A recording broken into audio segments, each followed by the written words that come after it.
राधे राधे। आपका स्वागत है आपके अपने चैनल कान्हा ब्रजवासी पर।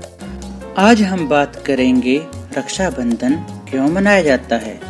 रक्षाबंधन का पर्व दो शब्दों के मिलने से बना है, रक्षा और बंधन। संस्कृत भाषा के अनुसार इस पर्व का मतलब होता है कि एक ऐसा बंधन जो कि रक्षा प्रदान करता हो। यहाँ पर रक्षा का मतलब रक्षा प्रदान करना होता है।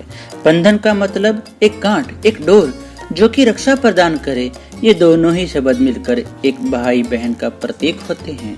यहाँ ये प्रतीक केवल खून के रिश्ते को ही नहीं समझाता, बल्कि ये पवित्र रिश्ते को जताता है। यह त्योहार खुशी प्रदान करने वाला होता है। वहीं ये भाइयों को ये याद दिलाता है कि उन्हें अपने बहनों की रक्षा करनी है। रक्षाबंधन क्यों मनाते हैं? ये सवाल कि रक्षाबंधन हम क्यों मनाते हैं आप में से बहुतों के मन में जरूर होगा। तो इसका जवाब है कि यह त्योहार असल में इसलिए मनाया जाता है क्योंकि ये एक भाई का अपने बहन के प्रति कर्तव्य को जाहिर करता है। वहीं इसे केवल सगे भाई बहन ही नहीं बल्कि कोई भी स्त्री पुरुष जो कि इस पर्व की मर्यादा को समझते हैं वो इसका पालन कर सकते हैं। इस मौके पर एक बहन अपने भाई के कलाई में राखी बांधती है।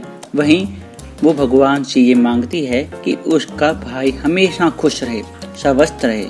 वहीं भाई भी अपने बहन को बदले में कोई तोहफा प्रदान करता है और ये प्रतिज्ञा करता है कि कोई भी विपत्ति आ जाए वो अपने बहन की रक्षा हमेशा करेगा। साथ में वो भगवान से अपने बहन की लंबी उम्र, अच्छे स्वास्थ्य की मनोकामना करता है। वहीं इस त्योहार का पालन कोई भी कर सकता है, फिर चाहे वो सगे भाई बहन हो या न हो। अब शायद आपको समझ में आ ही गया होगा कि रक्षाबंधन क्यों मनाते हैं। अब जान लेते हैं रक्षाबंधन का कुछ इतिहास। राखी का त्योहार पूरे भारतवर्ष में काफी उल्लास के साथ मनाया जाता है। यह एक ऐसा त्योहार है जिसमें क्या धनिक क्या गरीब इसे कोई भी बना सकता है। लेकिन सभी त्योहारों की तरह राखी हिंदी के भी एक इतिहास है। ऐसी कहानियां जो दंत कथाओं में काफी लोकप्रिय हैं। चलिए ऐसी ही कुछ कहानियों के बारे में आज जानते हैं। सम्राट अलेक्जेंडर और सम्राट पुरु। राखी त्योहार की सबसे पुरानी कहानी सन 300 BC में हुई थी। उस समय जब अलेक्जेंडर भारत जीतने के लिए अपनी पूरी सेना के साथ यहाँ आया था, उस समय भारत में सम्राट पुरु का काफी बोलबाला था। जहाँ अलेक्जेंडर ने कभी किसी से हारा ही नहीं था, उन्हें सम्राट पुरु की सेना से लड़ने में काफी दिक्कत हुई। जब अलेक्जेंडर की पत्नी को रक्षाबंधन के बारे में पता चला, उन्होंने सम्राट पुरु के लिए एक राखी भेजी थी जिससे कि वो अलेक्जेंडर को जान से न मारे। वहीं पुरु ने भी अपनी बहन का कहना माना और अलेक्जेंडर पर हमला नहीं किया। रानी कर्णावती और सम्राट हुमायूं। रानी कर्णावती और सम्राट हुमायूं की कहानी का कुछ अलग ही महत्व है। ये उस समय की बात है जब राजपूतों को मुसलमानों राजाओं से युद्ध करना पड़ रहा था। अपने राज्य को बचाने के लिए राखी उस समय भी प्रचलित थी, जिसमें भाई अपने बहनों की रक्षा करता था। उस समय चित्तौड़ की रानी कर्णावती हुआ करती थी। वो एक विधवा रानी थी और ऐसे में गुजरात के सुल्तान बहादुर शाह ने उन पर हमला कर दिया। ऐसे में रानी अपने राज्य को बचा सकने में असमर्थ होने लगी। इस पर उन्होंने एक राखी सम्राट हुमायूं को भेजी और रक्षा के लिए हुमायूं ने भी अपनी बहन की रक्षा हेतु एक सेना की टुकड़ी चित्तौड़ भेज दी, जिससे बाद में बहादुर शाह की सेना को पीछे हटना पड़ा। भविष्य पुराण में यह लिखा हुआ है कि जब असुरों के राजा बाली ने देवताओं के ऊपर आक्रमण किया था, तब देवताओं के राजा इंद्र की काफी क्षति पहुंची थी। इस अवस्था को इंद्र की पत्नी शची से रहा नहीं गया। वो विष्णु जी के करीब गई और इसका समाधान प्राप्त करने के लिए तब प्रभु विष्णु ने एक धागा शची को प्रदान किया और कहा कि इस धागे को जाकर अपने पति की कलाई पर बांध देना। और जब उन्होंने ऐसा किया तब इंद्र के हाथों राजा बलि की पराजय हुई। इसलिए पुराने समय में युद्ध में जाने से पूर्व राजा और उनके सैनिकों के हाथों में उनकी पत्नी और बहनें राखी बांधा करती थी, जिससे वह क्षय कुशल जीतकर लौट सकें। माता लक्ष्मी और राजा बलि की कहानी। असुर सम्राट एक बहुत ही बड़ा भगत था। भगवान विष्णु का बलि की इतनी ज्यादा भक्ति से प्रसन्न होकर विष्णु जी ने बलि के राज्य की रक्षा स्वयं करनी शुरू कर दी। ऐसे में माता लक्ष्मी इस चीज से परेशान होने लगी, क्योंकि विष्णु जी अब और वैकुंठ पर नहीं रहते थे। अब लक्ष्मी जी ने एक ब्राह्मण औरत का रूप लेकर बलि के महल में रहने लगी। वहीं बाद में उन्होंने बलि के हाथों में राखी भी बांध दी और बदले में उनसे कुछ देने को कहा। अब बलि को ये नहीं पता था कि वो औरत और कोई नहीं माता लक्ष्मी है, इसलिए उन्होंने उसे कुछ भी मांगने का अवसर दिया। इस पर माता ने बलि से विष्णु जी को उनके साथ वापस वैकुंठ लौट जाने का आग्रह किया। इस पर क्योंकि बलि से पहले ही देने का वादा कर दिया था, इसलिए उन्हें भगवान विष्णु को वापस लौटाना पड़ा। इसलिए राखी को बहुत सी जगहों में बलेवह भी कहा जाता है। कृष्ण और द्रौपदी की कहानी।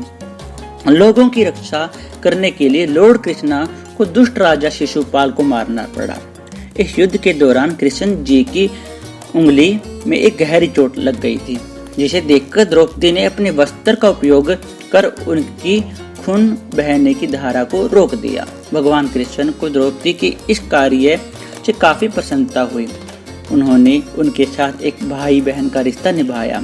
वहीं उन्होंने उनसे ये भी वादा किया कि समय आने पर वो उनका जरूर मदद करेंगे।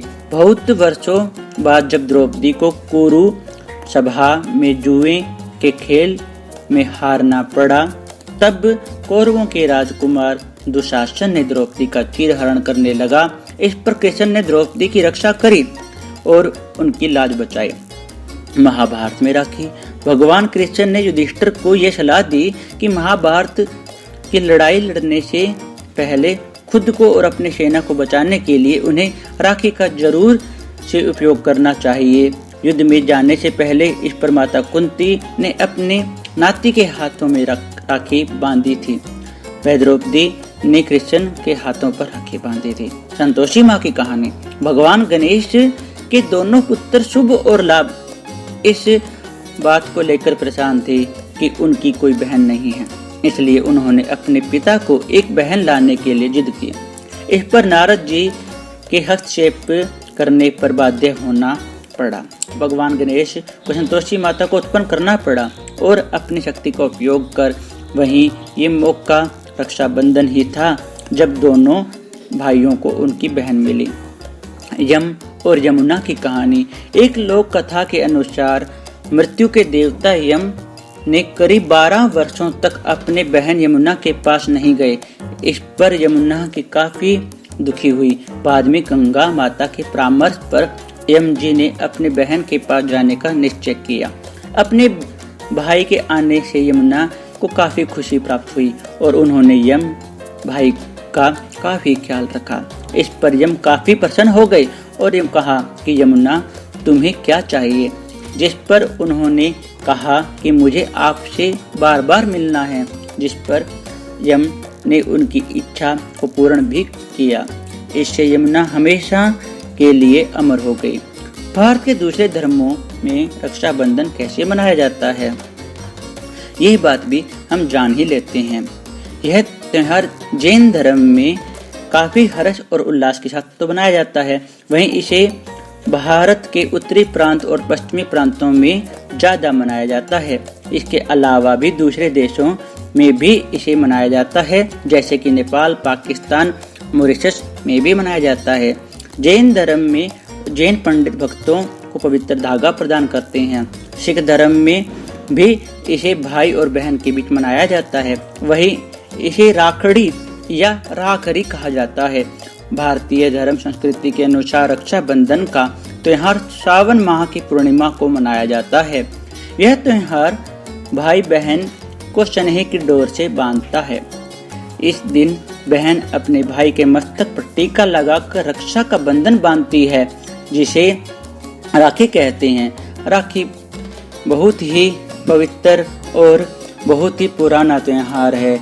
राधे राधे, आपका अपना चैनल कान्हा ब्रिजवासी।